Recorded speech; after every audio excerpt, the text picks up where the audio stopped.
আজকে কাজে এসে আমি যে অভিজ্ঞতার সম্মুখীন হলাম বা যেসব কথাবার্তা শুনলাম মালের দাম দর হিসাবে, সেগুলো তোমাদের বলছি। এই যে 5-এর ইপিটা দেখছো, এটা কি করে তোমার হচ্ছে 3 টাকা দাম হতে পারে বলো? এই এক। তারপরে ম্যাগি 7 টাকা দাম, বলছে কি যে হচ্ছে তোমার 5 টাকা দেবো। ম্যাগির দাম 5 টাকা দেবে, তাহলে আমার কেনা দাম কোথায় গেল ভাই? তারপরে দেখো টাটা গোল্ড 10 টাকা দাম আছে গায়ে, এটা 5 টাকা দাম কি করে হয়? হ্যাঁ, মানে সেই আং বাং যা মনে আসলো বলে দিল, হয়ে গেল। আর আমিও পারবো না তো দেবো কোথার থেকে? না, আমি পারবো না, আমার কেনা নেই তো কিভাবে দেব?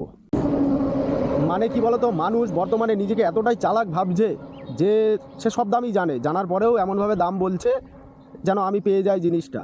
তাহলে কি আমি কোথা থেকে দেবো? আমার বাড়িতে কি মানে গাছ লাগানো আছে বা চাষ করা আছে যে আমি মাল বানাচ্ছি, বানিয়ে দিচ্ছি? আমি হয়তো সে কিনে নিয়ে এসেই বেশি। তো এই যে হারপিকটা দেখছো, হারপিকের দাম 500 ml কত নেয় দোকানে সেটা বলো তো? আমাকে বলছে যে 50 টাকা দেবো হারপিক। হ্যাঁ, দাম দর করছে 60 টাকা দেবো। পাবলিক দেখেছি ভাই, গ্রামে যারা ফেরি করে তারাই বোঝে যন্ত্রণাটা। হ্যাঁ, মানে ওরা ভাবে মাল আমরা আরও কমে নিয়ে আসি, যা দাম বলবো তাই দিয়ে চলে যাবে। আবার কিছু কাস্টমার আছে বেশ ভালো, যারা তোমার বোঝে, এইসব মাল নিয়ে কোনো দাম দর করে না, মানে যা দাম আছে চলো নাও, ঠিক আছে।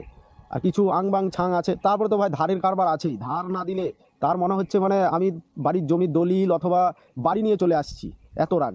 একজন কি করেছে আজকে, তোমার হচ্ছে ফিনাইলের বোতল ছুঁড়ে ফেলে দিয়েছে। এগুলো কি ঠিক? আমাদের এই যন্ত্রণা কাউকে বলার নেই। ওকে, ঠিক আছে বন্ধুরা, তাহলে তোমরা ভালো থাকো, সুস্থ থাকো, আর যে যা কাজ করছো মনোযোগ সহকারে করো, কাজকে ভালোবাসো। আবার দেখা হবে কোনো একটা নতুন ভিডিওতে।